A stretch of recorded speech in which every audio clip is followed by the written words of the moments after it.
welcome to my clinic. This video is merely an example of Sigmund Freud about the phenomenon of deferred action in clinical psychoanalysis. Sigmund Freud, through giving this example, tries to show how repression presupposes two separated events in their time sequence. And on top of that, those people who think that psychoanalysis is all about the past, or psychoanalysis is about the effects of the past upon present, this video and this example, which was brought up by Freud, is of particular importance to those people. You know why? Because through this example, it could be understood and realized that psychoanalysis is about the effects of right now upon your past, or psychoanalysis is about the impacts of future upon present. You might begin to wonder how that could be possible. Okay, here is the example. There was a lady whose name was Emma. Emma she's been under analysis with Freud for some time. For a couple of years maybe. And the point is that at present, Emma was haunted by the idea that she was not to enter the shop by herself. She shouldn't have gone there alone. So she's haunted by this idea. And the point is that Emma went to a clothing shop when she was 12 years old. When she entered the shop, there were two shopkeepers. They burst out laughing right on the spot. Immediately afterwards, Emma ran away. Now, here are some questions. And that would be very nice if you think of these questions. Is there anything frightening so that she runs away? True that, actually, the shopkeepers laughed at her. But I cannot see anything frightening, anything, scary, so that she runs away, actually, right on the spot, immediately afterwards. So this occurred when she was 12 years old. The reaction of the shopkeepers, these are the ladies' free associations. The reaction of the shopkeepers gives Emma two ideas. One of which is that they are laughing at my clothes. However, the other idea is something like this. I feel sexually attracted to one of them. And this idea is somehow an admission, a confession. Emma admitted this second idea. So this is what happened when she was 12 years of age. I personally think that there's nothing to be frightened of. You will never run away by a mere laughter. Okay? And besides, you will never reproach yourself because of going somewhere alone. Going to this shop alone. So there are 2 points. One of which is that nothing frightening I personally can see here. And on top of that, I do not reproach myself for going into a clothing shop alone because of, just some people laughing at me. But as psychoanalysis continues, another memory comes up. having said that, this first memory and event is named by Freud as scene 1 because it pops up firstly. As psychoanalysis, as emo analysis continues, another memory comes up. Another memory actually appears. Emma, had gone to a clothing shop 4 years prior to that time, when she was 8 years of age. At a time when she entered the shop, there were a shopkeeper who actually grabbed at her genital organ while he was grinning at her.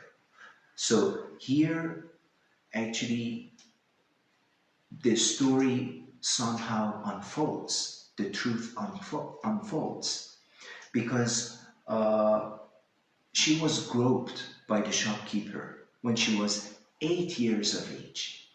And while she was being groped, the shopkeeper was grinning at her, or grinned at her, laughed at her. So this is another memory. 2 clearly separated events, one of which occurred when she was 12 years of age, the other one had occurred 4 years earlier, when she was 8 years old.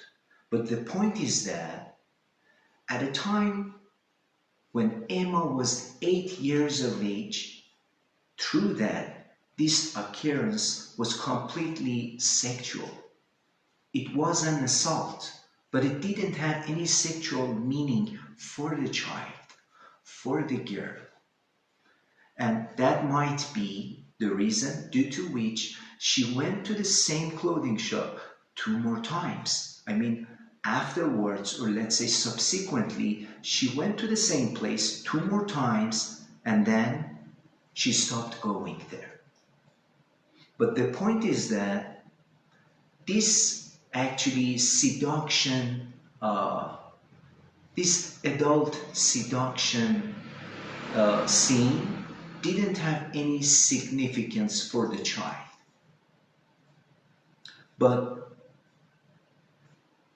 And this actually event, this memory experience in itself didn't constitute any trauma when Emma was 8 years old.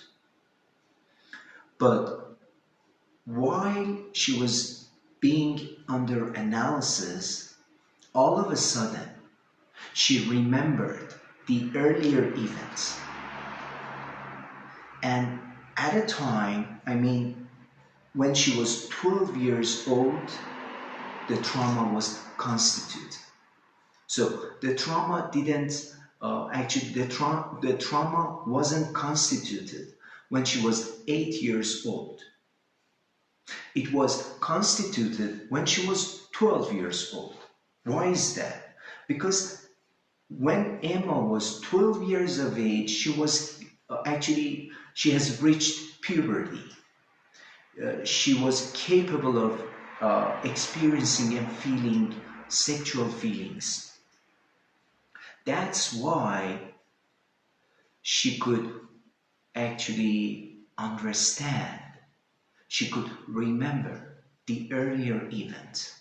And that's why the trauma was constituted.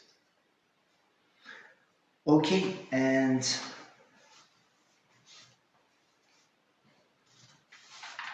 let me see if I left something or not.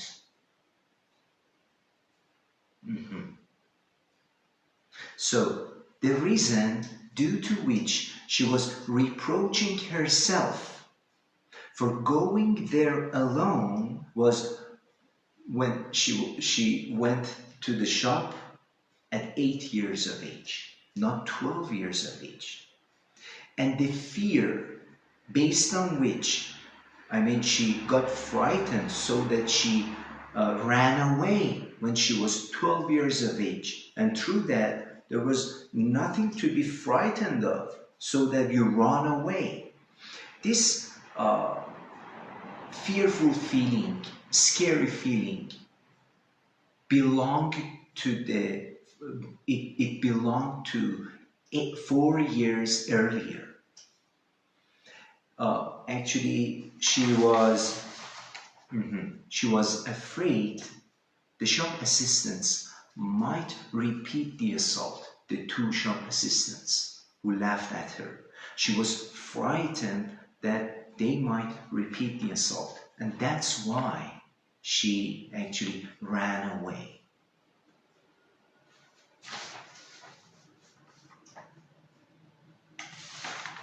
So as you see, there are 2 events, there are 2 scenes. One of them comes up firstly in analysis. The other one pops up later in analysis. Those feelings which are experienced in scene 1 when she was 12 years of age, they belong to the earlier event. So this is deferred action in clinical psychoanalysis. So psychoanalysis, let's put it this way. Psychoanalysis is about the effects of present about past. In other words, it's about the effects of future upon present.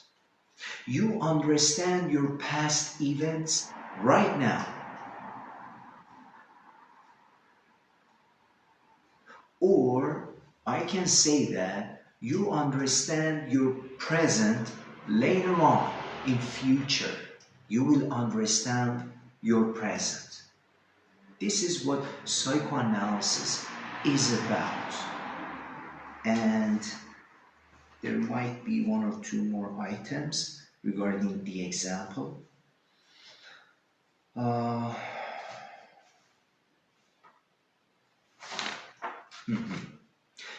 And from this example, from this case study, so to speak, Freud developed his fundamental idea that the 2 memories, 12 years of age, 8 years of age, that the 2 memories, none of them could keep their original meaning.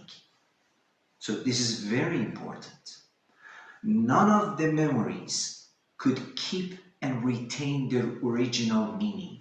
They both have been modified when Emma has reached puberty.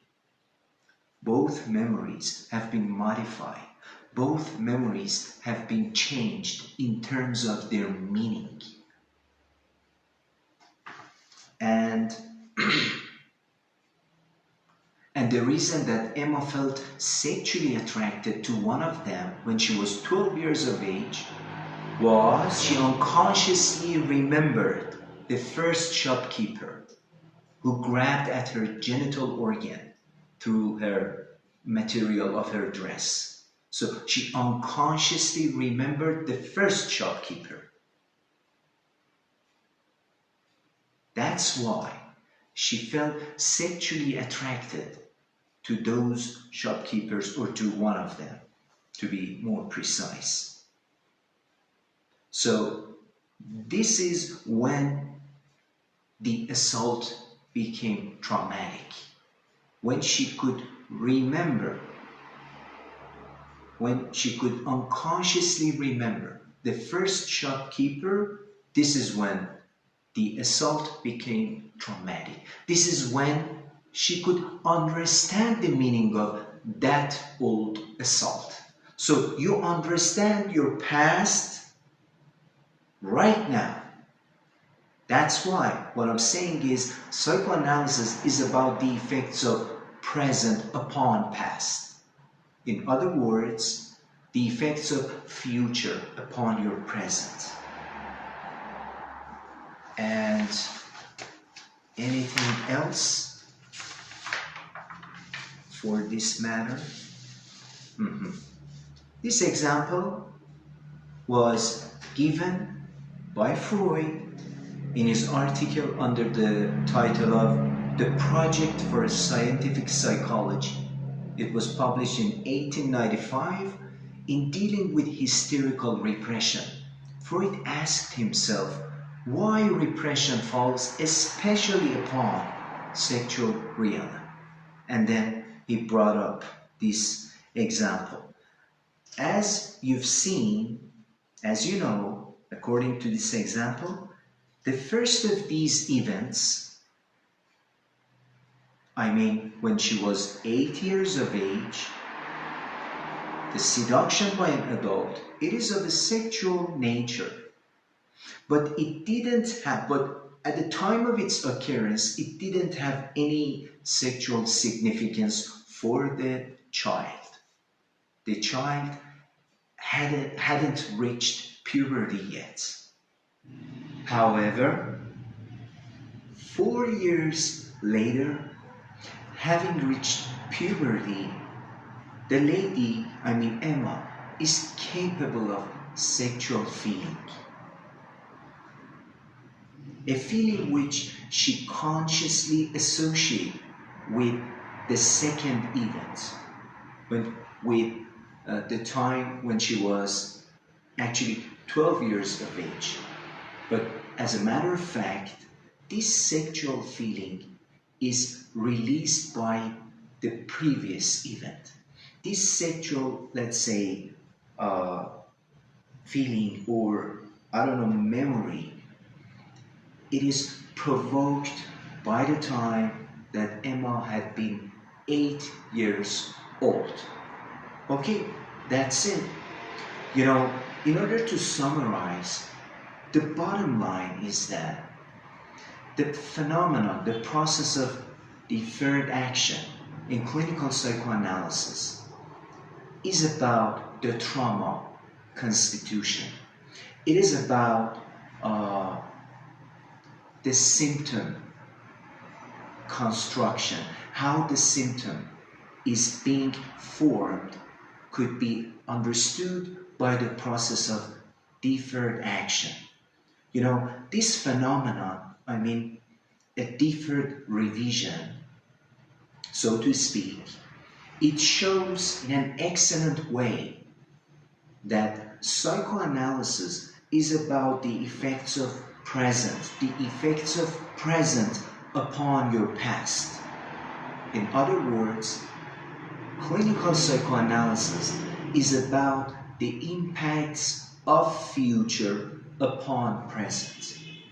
So, for those of you who have been thinking about psychoanalysis in a way that it is about the effects of past upon present, understanding the process of deferred action is of particular importance, and I personally think that the best way to understand psychoanalytic jargons, including deferred action, is to study some examples, some case studies.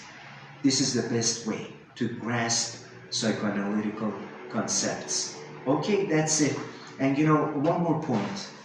This series will be continued. It is to be continued. I will see you next week. Given that there has been a close link between repression and deferred action, I have decided to name this session, only this session, as deferred action in clinical psychoanalysis. But still, this series is related to repression and forgetfulness in clinical psychoanalysis, and I guess at least 2 more sessions of the same series. 2 more sessions are left. Okay, that's it for now. See you next week, and bye.